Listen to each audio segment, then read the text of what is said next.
السلام عليكم ورحمة الله وبركاته.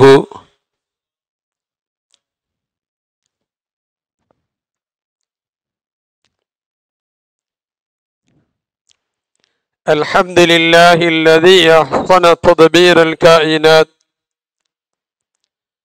وخلق الأرضين والسماوات وأنزل الماء من المعصرات وأنشأ الحب من النبات وقدر الأرزاق والأقوات وأثاب على الأعمال الصالحات والصلاة والسلام على سيدنا محمد ذي المعجزات الظاهرات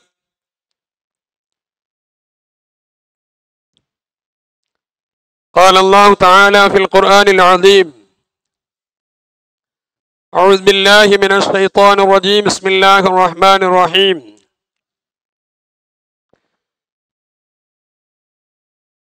يا أيها الذين آمنوا اتقوا الله وكونوا مع الصادقين. وقال نبينا محمد رسول الله صلى الله عليه وسلم: لا ينظر الله إلى صوركم وأموالكم وأجسامكم ولكن ينظر إلى قلوبكم. رواه مسلم. صدق رسول الله صلى الله عليه وسلم.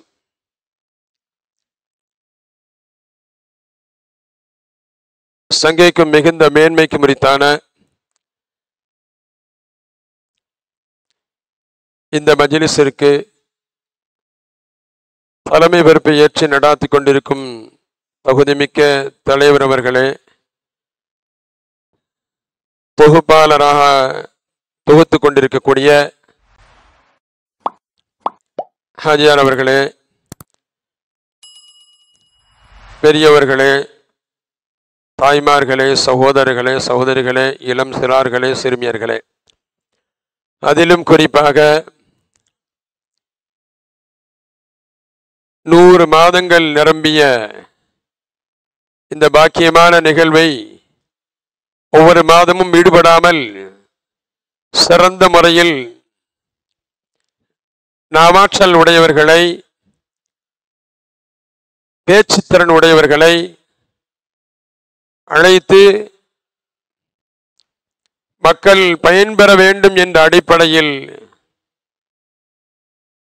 செயல்படுத்தி இன்றைய தினம் அது 100வது மாதமாக அமைக்கப்பட்டு அல்லாஹ்வின் பெருமருளால் சிறந்த முறையில் அசருக்கு பின்னாடி இருந்து நடைபெற்று கொண்டிருக்கிறது. ரப்புல் ஆலமீன் இதற்கு யாரெல்லாம் காரணமாக இருந்தார்களோ அவர்களையும் நம்மையும் கபூலாக்கி தந்தல்வானாக. ஏனென்று சொன்னால் இன்றைய தினம் ஒரு பாக்கியமான ஒரு இரவும் கூட. ஆண்டின் துவக்கம், முஹர்ரம் மாதத்தினுடைய முதல் நாள். இந்த துவக்கமான இந்த ஆண்டின் துவக்கத்தை கொண்டு நம்முடைய வாழ்க்கையை அல்லாஹ் சீராக்கி தந்தல்வானாக, சிறப்பாக்கி தந்தல்வானாக, மன நிறைவாக்கி தந்தல்வானாக, நிம்மதியாக்கி தந்தல்வானாக, ஹலாலான ஹாஜத்களை ரப்புல் ஆலமீன் நிறைவேற்றி தந்தல்வானாக. ஆமீன். அத்தோடு நீண்ட ஆயுளை தந்து வாழும் காலமெல்லாம் நம்முடைய உள்ளத்திலும் நாம் வாழும் இல்லத்திலும் அல்லாஹ் நிம்மதியை தந்தல்வானாக. ஆமீன். சங்கை மிகுந்தவர்களே, 100 மாதங்கள் நடைபெற்ற இந்த பயான் நிகழ்ச்சியில் 100 விதமான தலையங்களில் பேசப்பட்டிருக்கிறது. அப்படியானால் முத்தாய்ப்பாய் இருக்கக்கூடிய ஒவ்வொரு மனிதனும் தன்னுடைய வாழ்க்கையில் எடுத்துக்கொள்ளக்கூடிய ஒரு முத்தாய்ப்பாய், அஸ்திவாரமாய், அடிச்சுவடாய் எடுத்துக்கொள்ளக்கூடிய விஷயம் குர்ஆனில் பல இடங்களில் ரப்புல் ஆலமீன் சொல்லி காட்டுவான். தக்வாவை அல்லாஹ் உணர்த்தி காட்டுவான். அச்சமும் பயமும் இருக்க வேண்டும். ஈமான் கொண்டவர்களை பற்றி ரப்புல் ஆலமீன் வலியுறுத்தி சொல்லப்படுகின்ற பொழுது, ஈமான் கொண்டவர்களே நீங்கள் தக்வாவோடு வாழுங்கள், அத்தோடு உங்களுடைய வாழ்க்கையை நல்லவர்களோடு சேர்ந்து வாழ தொடங்கிக் கொள்ளுங்கள், உங்களுடைய வாழ்க்கையை அப்படி ஆக்கிக் கொள்ளுங்கள் என்பதை ரப்புல் ஆலமீன் குர்ஆனில் சொல்வார். தக்வாவின் மூலமாகவும் அச்சத்தின் மூலமாகவும் என்ன பாக்கியம்? அதை அப்படி வாழ்ந்ததன் காரணத்தால் எதை அடைந்தார்கள் மனிதர்கள்? தங்களுடைய வாழ்க்கையில் அச்சம் ஏற்பட்ட காரணத்தால், இறை பயம் இருந்த காரணத்தால் அவர்கள் எந்த பாக்கியத்தை அடைந்தார்கள்? அவர்களுக்கு என்ன பாக்கியம் கிடைத்தது? குர்ஆனும் ஹதீஸும் வரலாறும் நமக்கு உணர்த்தி காட்டும். அல்லாஹ் அந்த அச்சத்தையும் பயத்தையும் அல்லாஹ் வாழும் பாக்கியத்தை நம் எல்லோருக்கும் தந்தல்வானாக. அருமையானவர்களே, இந்த பயானின் நிகழ்ச்சியின் மூலமாக அல்லாஹு ஜல்லஷானஹு தன்னுடைய வாழ்க்கையில் எடுத்துக்கொள்ள வேண்டிய முத்தாய்ப்பாய் விஷயம், இந்த ஆண்டின் துவக்கம் நமக்கு அதுதான் அஸ்திவாரமாக இருக்க வேண்டும். எப்பொழுதும், எந்த நேரத்திலும், எக்கட்டத்திலும், எந்த நிலையிலும் இறைவனின் அச்சம் இருக்க வேண்டும். அப்படி இருக்குமையானால் அல்லாஹ் வெற்றியான வாழ்க்கையை வழங்குகிறான். இறை பயத்தோடு வாழ்ந்தவர்களுக்கு அல்லாஹ் தோல்வியை கொடுத்ததில்லை. இறை அச்சத்தோடு வாழ்ந்தவர்களுக்கு அல்லாஹ் வெற்றியை தான் கொடுத்திருக்கிறான் என்பதில் சந்தேகம் இல்லை. அல்லாமா அபுல்லை சமர்கந்த் ரஹ்மஹுல்லாஹ் தன்மீகுல் காஃபிலீன் என்ற கிதாபில் ஒரு செய்தியை, ஒரு வரலாறு பதிவு செய்வாங்க. சையதுனா அப்துல்லா இப்னு உமர் ரலியல்லாஹு அன்ஹு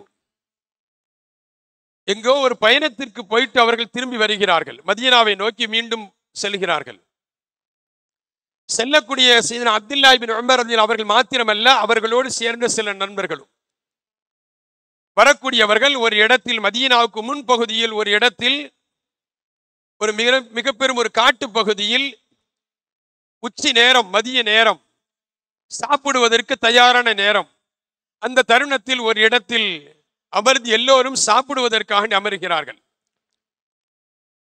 அப்படி சாப்பிடுவதற்காக அமர்கின்ற பொழுது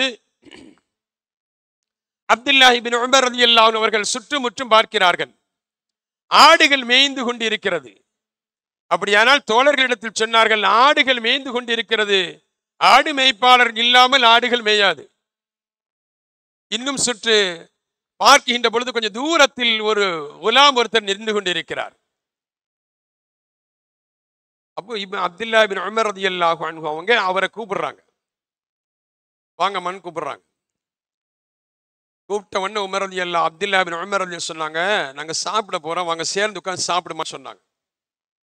அப்ப அவர் சொன்னாரு, இன்னி சாயிமுன், நான் நோன்பாளி என்று சொன்னார். நான் நோன்பு வச்சிருக்கிறேன்னு சொன்னாரு. அப்போ அப்துல்லா இப்னு உமர் ரலியல்லாஹு அன்ஹு சொன்னாங்க, காட்டு பகுதியா இருக்குது, ஆள் நடமாட்டம் இல்லாத இடம், ஆடுகள் மேய்ந்து கொண்டிருக்கிறது, எங்கும் நிழல் இல்லாத இந்த இடம், கடுமையான உச்சி வெயில் அடித்து நொறுக்குகிறது. இப்ப நம்ம வெயில்ல தானே இருக்கிறோம், சுப்ஹானல்லாஹ்.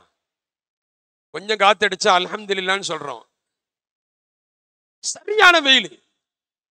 அப்ப அப்துல்லா இப்னு உமர் ரலியல்லாஹு அன்ஹு சொன்னாங்களாம், சரியான வெயில்ல காட்டு பகுதியில யாரும் ஆள் நடமாட்டம் இல்லாத இந்த இடத்துல போய் நோன்பாளின்னு சொல்றியாமா, என்னம்மா நீ அப்படின்னு கேட்டாங்களாம் அப்துல்லா இப்னு உமர். அவங்க அவர் சொன்ன பதில், பெரியவரே, நாளை மறுமை மஹ்ஷர் மைதானத்தில் ரப்புல் ஆலமீன் மக்களுக்கு மத்தியில சில கட்டத்தில் சில பேர்களுக்கு பயத்தாலும் உச்சியில் நடந்த சூரியன் நெருக்கத்தாலும் வேர்வைகள் கொட்டும் சொட்டும். அந்த நேரத்தில் அல்லாஹு ஜல்லஷானஹு வ தஆலா சில பேர்களுக்கு அல்லாஹ் சொல்வான், குலு வஷரபு ஹனீஅம் பிமா அஸ்லஃப்தும் ஃபில் அய்யாமில் ஹாலியா, சாப்பிடுங்கள், குடியுங்கள், எனக்காக வேண்டி உலகத்தில் நீங்கள் பசித்திருந்தீர்கள், அதனால இப்ப குடி அப்படின்னு அல்லாஹ் சில பேர்கள் சொல்லுவான். அப்ப அந்த நேரத்தில் குடிப்பதற்கும் சாப்பிடுவதற்கும் இப்பொழுது நான் தயாராகி கொண்டிருக்கிறேன், அதனால இந்த வெயில் எனக்கு வெயிலா தெரியல அப்படின்னு அவர் சொன்னார். அப்துல்லா இப்னு உமர் எல்லாம் ஆச்சரியப்பட்டாங்க, ஒரு சின்ன புள்ள அழகா பேசுறாரு, நோன்பாளி ஏன்பா நோன்பு வச்சிருக்க அப்படின்னு கேட்டதுக்கு இவ்வளவு பெரிய பதில், மறுமை சிந்தனை உண்டாக்குனாரு. அப்துல்லா இப்னு உமர் மீண்டும் கேட்டாங்களாம், எப்ப சரி ஆடுகள்ல ஒரு ஆடை தாயன்னு கேட்டாங்களாம். ஆடு மேய்தில் அதுல ஒரு ஆட்டை அறுத்து தாய் எனக்கு தந்திருப்பா அப்படின்னு சொன்னாங்க அப்துல்லா இப்னு உமர். அப்ப அவர் சொன்னாரா, இந்த ஆடுகள்லாம் ஏன் ஆடு இல்ல, என் எஜமானுடைய ஆடு, நான் ஒரு எஜமானுக்கு அடிமை, அவருடைய ஆடு அவருக்கு சொந்தமான ஆடு, நான் ஒரு அடிமை அப்படின்னு சொன்னாரா அந்த அடிமை. அப்படியானா அப்துல்லா இப்னு உமர் மீண்டும் சொல்றாங்க, ஒரு ஆட்டை தந்துட்டு நீ உன் எஜமான்ட்ட சொல்லு, ஓனாய் அடிச்சுட்டு போயிட்டு ஆட்ட அப்படின்னு சொல்லுப்பான்னு சொன்னாங்களாம்.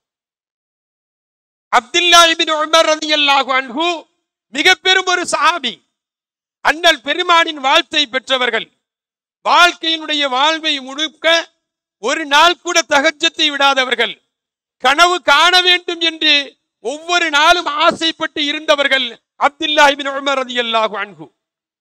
கனவு பார்க்கணும்னு ஆசைப்பட்டாங்களாம், பள்ளியிலேயே படுத்தார்கள். ஹதீஸ் ஷரீஃப்ல வரும். அப்படிப்பட்ட அப்துல்லா இப்னு உமர் ரலியல்லாஹு அன்ஹு அந்த சிறியவட்ட சொல்லி கொடுக்குறாங்க, ஒரு ஆட்டை தந்துட்டு ஓனாய் அடிச்சுட்டு போயிட்டு உன் எஜமான்ட்ட சொல்லுமான்னு சொன்னாங்களாம். இந்த வார்த்தையை கேட்டவன் அந்த சிறியவர் சொன்ன வார்த்தை, அருமையானவர்களே, எல்லாமல் அல்லாஹு ஜல்லஷானஹு தஆலா வாழும் காலம் வரைக்கும் நம் உள்ளத்தில் இறையச்சத்தோடு வாழும் பயத்தை, அந்த பயத்தோடு வாழும் தௌஃபீக்கை நமக்கு தந்தருள்வானாக. இந்த பயம் நடக்கிறது பெருசல்ல.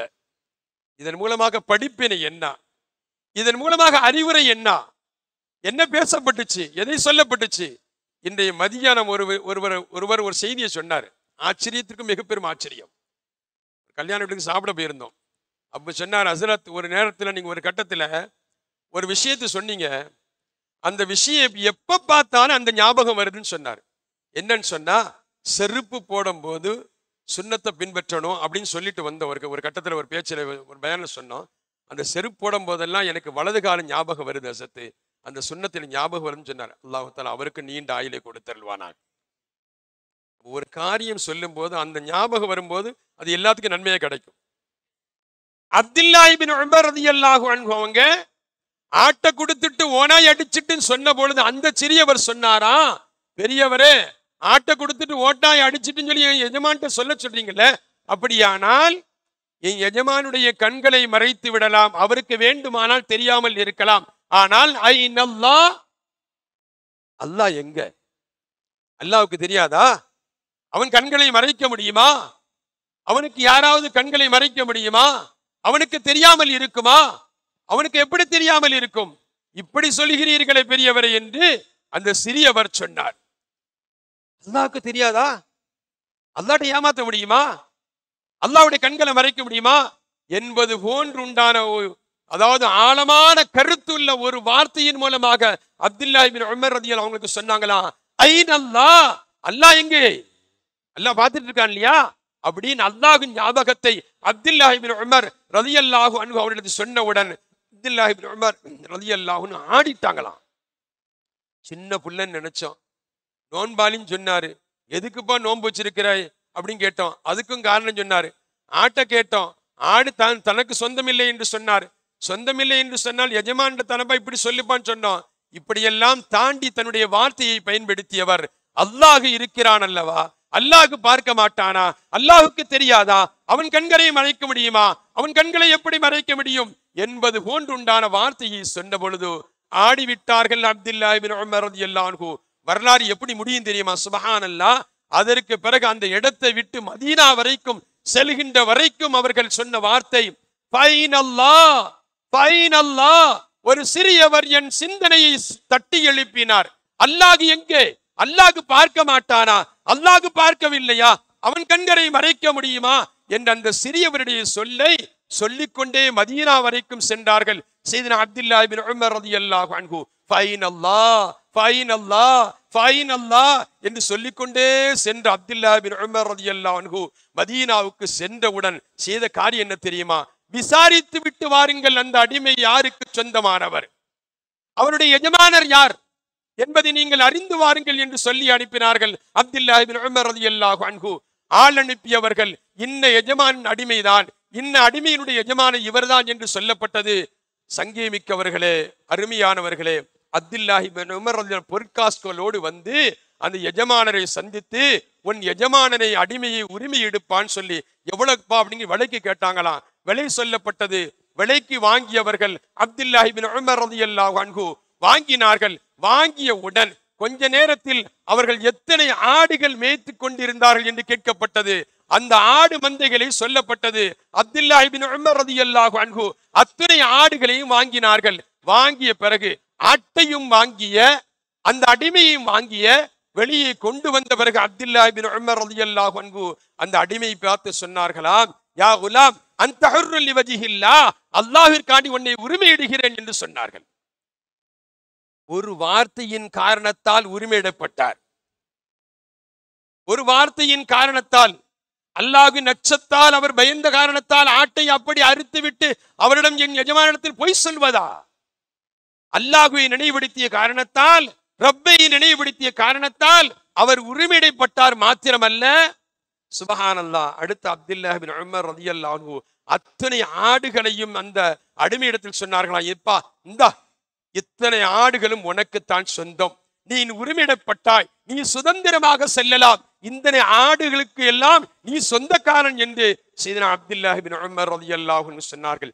சொல்லிவிட்டு அந்த அடிமையிடத்தில் சொன்னார்களாம், நீ சொன்ன ஒரு வார்த்தைக்காக வேண்டி, நீ சொன்ன ஒரு வார்த்தைக்காக வேண்டி உன்னை உரிமையிடுகிற மாத்திரமல்ல, ஆட்டுக்கு சொந்தக்காரனாக ஆக்குகிறேன், உன்னை செல்வந்தனாக ஆக்குகிறேன் என்று சையதுனா அப்துல்லாஹ் பின் உமர் ரலியல்லாஹு அன்ஹு சொன்னார்கள் என்பதை அல்லாமா அபுல் சமர்கந்த் ரஹ்மத்துல்லாஹி அலைஹி தங்களுடைய கிதாபில் பதிவு செய்வாங்க. சங்கேமிக்கவர்களே, இறையச்சம் இருக்குமேயானால் அல்லாஹ் அந்தஸ்தை உயர்த்துகிறான். நம்முடைய அந்தஸ்தை அல்லாஹ் உயர்த்தி அருள்வானாக. செயலாளர் அவங்க சொன்னாங்க, சுபஹானல்லாஹ், அஸத் எவ்வளவு நேரம்னாலும் பேசுங்க, எவ்வளவு நேரம்னாலும் பேசுங்கன்னு சொன்னாங்க. நம்ம ஏற்கனவே இஷாக்கு போகணும், ஏன்னா மக்ரிபு சொல்லிட்டு வந்துட்டேன். சங்கேமிக்கவர்களை, எனவே நம்முடைய வாழ்க்கையில் இறையச்சம் இருக்குமேயானால், இறைபயம் இருக்குமேயானால் அல்லாஹ் நமக்கு அந்தஸ்தை உயர்த்துகிறான் என்பதை சந்தேகம் இல்லை. பெண்கள் வந்திருக்கின்ற காரணத்தால் ஒரே ஒரு நிகழ்வை சொல்லிவிட்டு நான் நிறைவுக்கு வருவேன். சங்கேமிக்கவர்களே, பைஹிக் ரஹ்மஹுல்லாஹ் தலாயில் நுபுவாலையும் பதிவு செய்வாங்க. ஜாமிஉ கராமாத்தில் அவுலியான கிதாப யூசுப் நபஹானி ரஹ்மஹுல்லாஹ் அவங்களும் பதிவு செய்வாங்க. யூசுப் நபஹானி ரஹ்மஹுல்லாஹ் அவங்களும் பதிவு செய்வாங்க. கண்மணி முஹம்மது ரசூலுல்லாஹி, ரசூலுல்லாஹோட பேர் சொன்ன ஸலவாத் சொல்லணும், யாருக்கும் அடிக்கடி சொல்லி இருக்கிறோம், ஒவ்வொரு மாத பயான்ல சொல்லி இருக்கிறோம். கத்தமுல் அம்பியா அஷ்ரஃபுல் ஹல்க் முஹம்மது ரசூலுல்லாஹி ஸல்லல்லாஹு அலைஹி வஸல்லம். ஹிஜ்ரத்தின் துவக்கமான மாதம், ஹிஜ்ரத்தினுடைய ஆண்டினுடைய இந்த துவக்க இந்த மாதத்தை தான் நமக்கு ஹிஜ்ரத்தாக ஆக்கப்பட்டுச்சு. சஹாபாக்களின் தியாகம், சஹாபாக்களுடைய தியாகம், அவர்களின் அர்ப்பணிப்பு தான் இந்த ஹிஜ்ரத். ரசூல் ஸல்லல்லாஹு அலைஹி வஸல்லம் மதீனாவுக்கு வந்த பிறகு கொஞ்சம் பேர் தான் ஆரம்பத்தில் வந்திருந்தாங்க. அப்ப அவங்களோடு சில பெண்களும் வந்திருந்தாங்க. அந்த கூட்டத்தில் ஒரு வாலிபர் வஃபாத் ஆயிட்டார். ஒரு வாலிபர் வஃபாத் ஆயிட்டார்.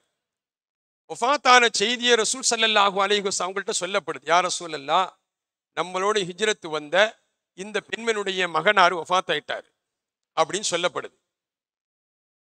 ரசூல் ஸல்லல்லாஹு அலைஹி வஸல்லம் சொன்னாங்க, இந்த மையத்து இந்த வஃபாத் ஆயிட்டாங்க, நம்முடைய உம்மாட்ட சொல்லுங்க அப்படின்னு சொன்னாங்க. உங்க தாயாருக்கு சொல்லி அனுப்புங்கன்னு சொன்னாங்க. தாயாருக்கு சொல்லப்பட்டுச்சு. சொல்லப்பட்ட உடனே ஆச்சரியத்திலும் மிக பெரும் ஆச்சரியம், சிந்தனைக்கு எட்டாத செய்தி, இது கற்பனை அல்ல, ஹதீஸின் வரலாறு. அனஸ் பின் மாலிக் ரலியல்லாஹு அன்ஹு அவர்கள் தான் அறிவிக்கிறார்கள். சொன்னார்கள், அனஸ் ரலியல்லாஹு அன்ஹு, நான் கண்ட அற்புதங்களில் இது மிக பெரும் ஒரு அற்புதம் என்று சொல்வார்கள் அனஸ் ரலியல்லாஹு அன்ஹு. அந்த பெண்மணி வந்தால் அந்த அம்மா வந்து அந்த கால் ரெண்டையும் பிடிச்சாங்களாம். ஒரு பெண்ணினுடைய உறுதிப்பாடை நாம் பார்க்க வேண்டும். அந்த வந்து தன்னுடைய மகனுடைய காலை பிடிச்சாங்களாம்.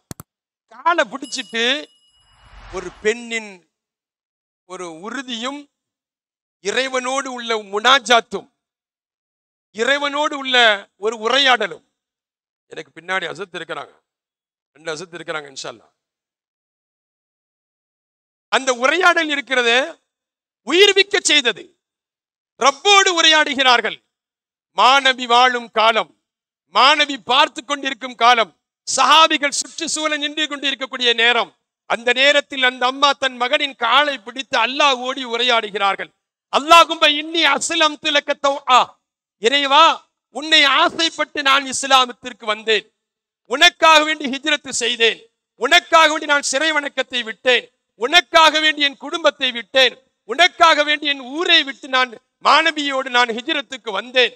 இப்பொழுது என் மகனின் செய்தி, வஃபாத்தின் செய்தி என் சொந்த பந்தங்களுக்கு, மக்காவாசிகளுக்கு தெரியுமையானால், அவர்கள் இந்த செய்தி அவர்களுக்கு கிடைக்குமையானால், அவர்கள் கேலி கிண்டலாக சொல்வார்கள், முஹம்மதை கொண்டு ஈமான் கொண்டாய், முஹம்மதோடு மதீனாவுக்கு ஹிஜ்ரத்து சென்றாய், முஹம்மதோடு சென்ற மாத்திரமல்ல சொந்த பந்தங்களை விட்டு சென்றாய், ஊரை விட்டு சென்றாய், உனக்கு ஏற்பட்ட கதியை பாத்தியா அப்படின்னு கேலியாக சொல்வார்கள். அந்த அம்மா அந்த வார்த்தையை சொல்லுது, என்னை கேலியாக சொல்வார்கள். எனவே உனக்காக வேண்டி ஈமான் கொண்டு இஸ்லாத்திற்கு வந்தேன், ஹிஜ்ரத்து வந்தேன், உன்னை ஆசை கொண்டு வந்தேன் என்று தன்னுடைய அந்த முனாஜாத்தை சொல்லிக் கொண்டிருக்கிறது. அனஸ் ரலியல்லாஹு அன்ஹு சொல்றாங்க, சுப்ஹானல்லாஹ், அந்த அம்மா சொல்லிக் கொண்டிருக்க இருக்க இருக்க அருமையான தாய்மார்களே, எப்படிப்பட்ட ஒரு பெண்! சொல்லி முடிக்கல, அந்த மனிதனுடைய கால் அசைந்தது. ஹதீஸ்ல வரலாறுல எழுதுவாங்க, எல்லா சஹாபிகளும் இருக்கிறார்கள், சர்தாரி ஆல முஹம்மது ரசூலுல்லாஹ் ஸல்லல்லாஹு அலைஹி வஸல்லம் இருக்கிறாங்க. அப்படித்தானே? ஒரு நபி வாழும் காலத்துல தானே அந்த இஃப்ரீத் என்ற ஜின்னு சொல்லும் போது அவர் ஆசிபின் பர்கியா கொண்டு வந்தார். அதாவது நபிமார்கள் வாழும் காலத்தில் நபிமார்களுக்கு இயலாமை என்பது அல்ல, அந்த காலத்தில் நல்லவர்களின் தாக்கத்துடையவர்களும் இருக்கிறார்கள் என்பதை அல்லாஹ் குர்ஆன்ல சொல்வான். நபி முடிஞ்சா எழுப்ப முடியும். ஜாபிர் ரலியல்லாஹு அன்ஹு அவருடைய வரலாற்று கூட அல்லாமா அப்துர் ரஹ்மான் பின் சஃபூர் ஷாஃபி ரஹ்மஹுல்லாஹ் நுஸ்ஹால ஒரு வரலாறு, நீண்ட வரலாறு எழுதுவாங்க. ரசூலுல்லாஹ் பார்த்துட்டு இருக்கிறாங்க, அந்த மனிதனுடைய கால் அசைந்து கொண்டிருக்கிறது. சுப்ஹானல்லாஹ், ஆச்சரியத்திலும் மிகப்பெரும் ஆச்சரியம். ஒரு பெண்ணினுடைய உரையாடல், ஒரு பெண்ணினுடைய முறையீடு, ரப்போடு உரையாடப்பட்ட அந்த காரியத்தால் ரப்பு அந்த மனிதரை ஹயாத்தாக்கி காட்டினான். ஒரு இறையச்சமும் ஒரு இறைவனோடு உள்ள தொடர்பும் உள்ள அந்த பெண்மனுடைய துஆ அல்லாஹ் அங்கீகரித்தான் மாத்திரமல்ல, தன் மகனை ஹயாத்தாக்கி கொடுத்தான். நபி வாழும் வரைக்கும் அந்த மனிதர் வாழ்ந்தார். ஏன்? அந்த தாய் வாழும் வரைக்கும் வாழ்ந்தார். அதற்கு பிறகு நீண்ட ஆயுளை பெற்று வாழ்ந்தார் என்பது வரலாறு சொல்லி காட்டும். எனவே அருமையானவர்களே, நம்முடைய வாழ்க்கையில் இறையச்சம் இருக்குமையானால் அல்லாஹ் என்றைக்கும் நம்மோடு இருக்கிறான். வஅலமு அன்னல்லாஹ மஅல் முத்தகீன். நம்ம சொல்வோம், இன்னல்லாஹ மஅஸ் சாபிரீன், பொறுமையாளர்களோடு அல்லாஹ் இருக்கிறான் என்று சொல்வோம். அந்த தக்வா வந்துட்டா நமக்கு பொறுமை வந்துடும். அதனால தான் அல்லாஹ் சொன்னா, வஅலமு, விளங்கிக் கொள்ளுங்கள், அன்னல்லாஹ மஅல் முத்தகீன், இறையச்சம் உள்ளவர்களோடு அல்லாஹ் இருக்கிறான். அல்லாஹ் நம் எல்லோரோடும் இருக்கிறான். அல்லாஹு ஜல்ல ஷானஹு தஆலா எல்லா காரியங்களையும் வெற்றியாக்கி தந்தல்வானாக. வாழும் காலமெல்லாம் உள்ளத்திலும் வாழும் இல்லத்திலும் அல்லாஹ் நமக்கு நிம்மதியை தந்தல்வானாக. இந்த புத்தாண்டை கொண்டு அல்லாஹ் நம்முடைய வாழ்க்கையை சீராக்கி தந்தல்வானாக, சிறப்பாக்கி தந்தல்வானாக. நீண்ட நெடிய நாட்கள், நோய் நொடிகள் இல்லாமல் வாழக்கூடிய நல்ல நசீபையும் மன நிம்மதியோடு நிறைவோடு வாழும் பாக்கியத்தை அல்லாஹ் நம் எல்லோருக்கும் நசீபாக்கி தந்தல்வானாக. மனைவி மக்களோடு ஹஜ்ஜின் நசீபையும் மாநபியின் ஜியாரத்தையும் அல்லாஹ் நசீபாக்கி தந்தல்வானாக. இந்த காரியத்திற்கு யாரெல்லாம் தங்களை ஈடுபடுத்திக் கொண்டார்களோ அவர்களுக்கும் ரப்புல் ஆலமீன் ஆஃபியத்தை, ஆரோக்கியத்தை கொடுத்தல்வானாக. வாழும் காலம் உள்ள வரைக்கும் ரப்புல் ஆலமீன் நின்று தொழுகும் பாக்கியத்தை தந்தல்வானாக. எங்கெல்லாம் சிறு குழந்தைகள் முதல் பெரியவர்கள் வரைக்கும் நோய்களால் பாதிக்கப்பட்டு இருக்கிறார்களோ அவர்களுக்கு அல்லாஹ் பரிபூர்ண ஷிஃபாவை, ஆரோக்கியத்தை வழங்கி அருள்வானாக. நோயாய்ப்பட்டவர்களுக்கு யாரெல்லாம் ஹிதுமத் பணிவிடை செய்கிறார்களோ அவர்களுக்கும் அல்லாஹ் ஆஃபியத்தை கொடுத்தல்வானாக என்ற நல்ல துஆவோடு நிறைவு செய்கிறேன். வாஹிரு தஅவானா அல்ஹம்துலில்லாஹி ரப்பில் ஆலமீன். அஸ்ஸலாமு அலைக்கும் வரஹ்மத்துல்லாஹி வபரகாத்துஹு.